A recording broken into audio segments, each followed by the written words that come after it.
douchebag with a gun here. I gotta say, I might be able to make a career out of doing YouTube videos over this Q Shorty stock, because I keep getting questions about it, and I'm really glad that I'm getting these questions, because for one, it gives me something to do a quick video on, and two, quite frankly, I enjoy talking about it and keeps me engaged with y'all. Would you go with the Law tactical folder versus the Q Shorty stock? So let's touch on that real quick.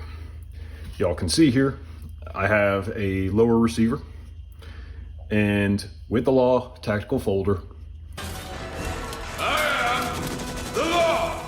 The Law tactical folder is a side folding adapter so that you can make your standard M4 or AR into a nice compact handy little package. And so it allows you to fold it over to the side, and you use this little butt plug that goes in the back of your bolt carrier. Just the tip? And that allows your standard AR bolt carrier to interface with the standard buffer and buffer spring. So none of that really changes. This just makes it so that your bolt carrier extends far enough to compensate for this added length before it would interact with your standard buffer assembly. So this gives you the ability to fold it over to the side and keep it as compact as possible.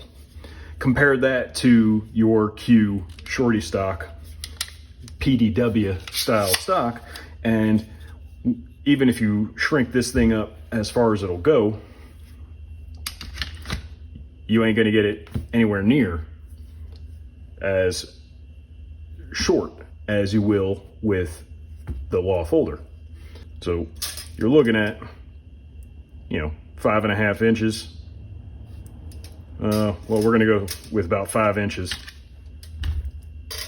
of additional length using this. So that's pretty substantial. That's what she said. Now, one thing that you have to consider though is girth. And sometimes girth is a good thing. That's what she said. With the PDW stock assembly, you're gonna get this thing thin. You're not extending it out over on the side. So if you're trying to stuff this into a bag, you're gonna need a longer bag, obviously, but you don't need it to be as wide. You put this, if you're trying to stuff this into, say, one of them fancy American flag gun safes that you have on your wall, you're not gonna be able to do it like that because this thing is just way too big. That's what she said. So, you're talking almost 4 inches. If you put this actually mounted to the receiver, you're not gonna be able to fold this any tighter than that before it starts bumping up against the receiver. So, that's something you have to consider when you're going with this. Another thing you have to consider is that this will shoot whether I have this thing folded all up or fully extended. So this is a functioning system, whereas this guy, you get one shot, very Eminem-like, and then you're going to have to close it all up, rack your charging handle again, and get back into the fight. So if you have to deploy this thing in a shit hits the fan scenario, you're gonna have to close it all up in order to make it a useful firearm. Otherwise, it's a bolt action.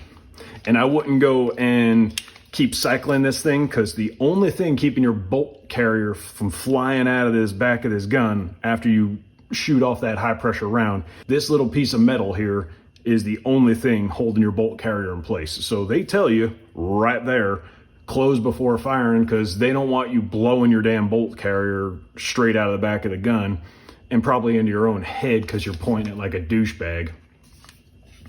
So that's overall one thing.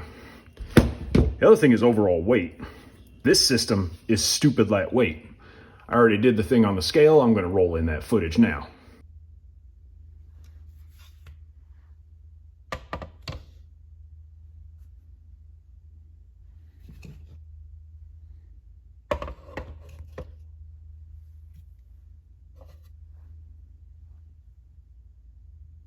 significantly lighter when you talk about this setup than this setup, and you have to include this little dingus when you're talking about it. Now, sure, you could probably find lighter weight buttstocks, but it's not like the CTR is a big ass heavy piece of plastic here. So you can probably do a little bit to lighten it up by ever such a touch. This, to me, is just a more practical solution. You can actually use it, and it's solid, it ain't going anywhere.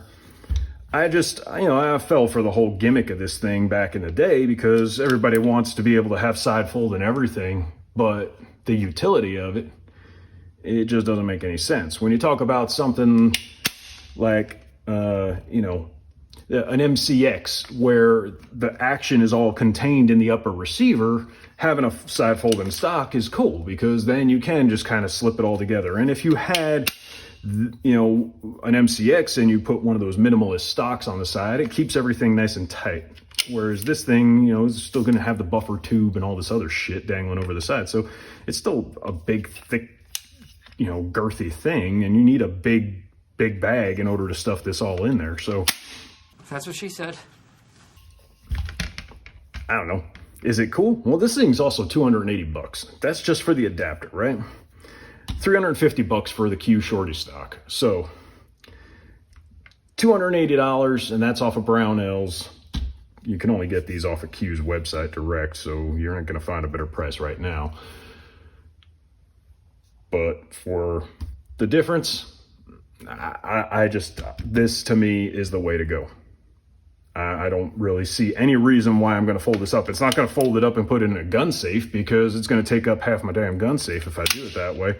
So really the only reason to do that is to put it into a bag, or if you're going to be in and out of a vehicle. And I could see where that would actually make sense if you're moving in and out of a vehicle and you have to be able to keep the thing tighter and compact so you're not, poking yourself in the foot with the muzzle. If that's the case, then that's the utility. I can see it. Whereas this still serves some of that, but of course you are not going to get this quite as, compact. Are those extra 5 inches going to make that much of a difference? Ask your wife. But regarding the law folder, I am the law! yeah, I won't be buying any more of them. The second question that I received while I beat this dead horse is about the use of the silent capture springs. So I was asked specifically if that would work in this particular system. Well, obviously, this is a full-size silent capture spring meant for an AR-15, and it will not work in the Q Shorty stock. So yeah, as you can see, this is bottoming out, so you can't use a full-size silent capture spring on this particular gun. On the contrary, Maximum Defense, when they made their little PDW thing here, they also contracted to have their own version of the silent capture spring made that would work with this assembly. Now, I tried this particular setup, and I think I pointed this out in my videos or one of my earlier videos, and it still wouldn't cycle my 300 AAC Blackout, this guy, reliably with certain ammunition. So it didn't work for me with that, but for a 5.56, this will work just fine. But the whole point of using one of these guys is if you're shooting 300 Blackout, you're not gonna, and you're shooting subsonics and you have it silenced, it's not gonna make, you're not gonna hear that spring noise as bad with this guy. If you're shooting a 5.56, even if you put a silencer on there, I don't give a shit what silencer you use, it's gonna be loud. And so using one of these, okay, yeah, sure, takes a little bit of noise out of the side of your head, but you better be wearing your damn earmuffs, otherwise you ain't gonna be hearing much of shit in a couple of years. So anyway, this will actually fit in here. And because dimensionally, when I measured it out, this receiver extension is ever so slightly longer than the one that came with the Maximum Defense, but I guess dimensionally on the inside, it's the same because that fits. I haven't tried to shoot it, so I don't know if it'll cycle reliably like it does with the spring and the buffer that it came with.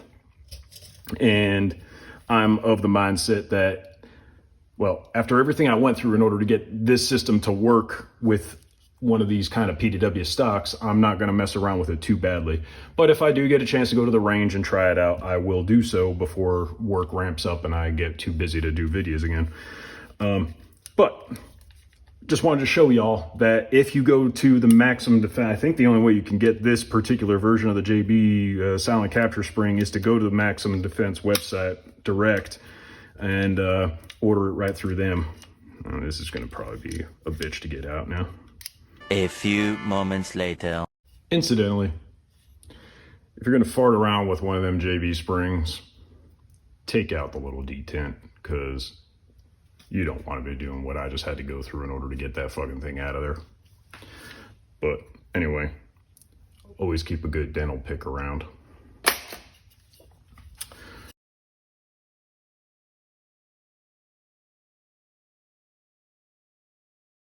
I took measurements using a micrometer, and in all honesty, everything measurement wise seems to be basically the same from the thinnest point between the rails on this guy, which would be from here to here. It's the same roughly. I mean, we're talking very fractions of an inch difference between the Honey Badger versus the Shorty stock. So the question is, why will this not work on a Honey Badger and vice versa? And I think it all boils down to the recoil system. So on the Honey Badger, this is your recoil assembly. And this works because this gun was specifically designed for 300 AAC blackout. Whereas this guy, they give you the equivalent of the maximum defense recoil assembly. Get a much bigger recoil spring, much bigger buffer, and there you go.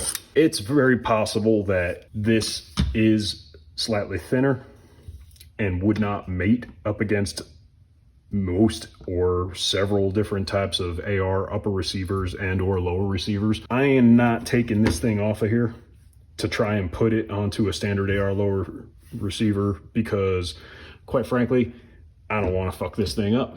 This is a $3,500 gun before the tax stamps and all the other shit, and I don't want to break it. And it's not to say that you can't remove the stock, but they put a shit ton of Loctite on this nut back here. This guy right here is Loctited to shit because it's really not meant to be coming on and off, and they certainly don't want that thing backing out on you under recoil. So I ain't taking this thing off just for the sake of doing a demo. One very distinct difference is that this recoil assembly is certainly not going to work in here. This is not even designed for it, whereas on the Honey Badger, you do have a guide rod that's built in as part of that same screw I don't want to take out. Sticks right through, and I'm assuming it's on camera, but just in case, it's right there.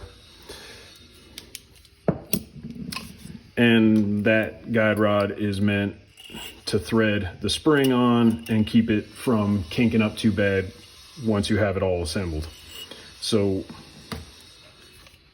that is a distinct difference that I can guarantee you is not the same as what they ship with these guys. If you were to try and use this with 5.56 or 9mm, if you were mounting this, because this can go on any kind of gun. This can go on a 5.56 gun. This can go on a 9mm pistol caliber carbine. You can put this all over anything. So if you were to try and use this recoil assembly in a different caliber, I don't know that it would work.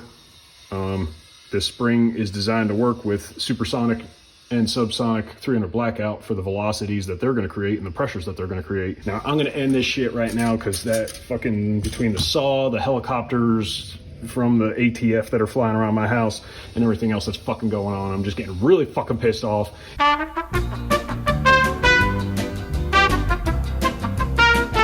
Thank y'all for watching, Be sure to go check out my brother, Dick, over at his channel, Dooshbags Brother Dick, using the link in the video description down below.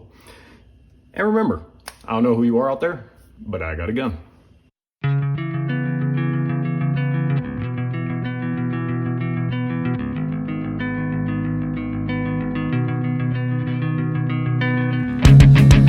Tangled in a web, I'm already dead. Might as well just give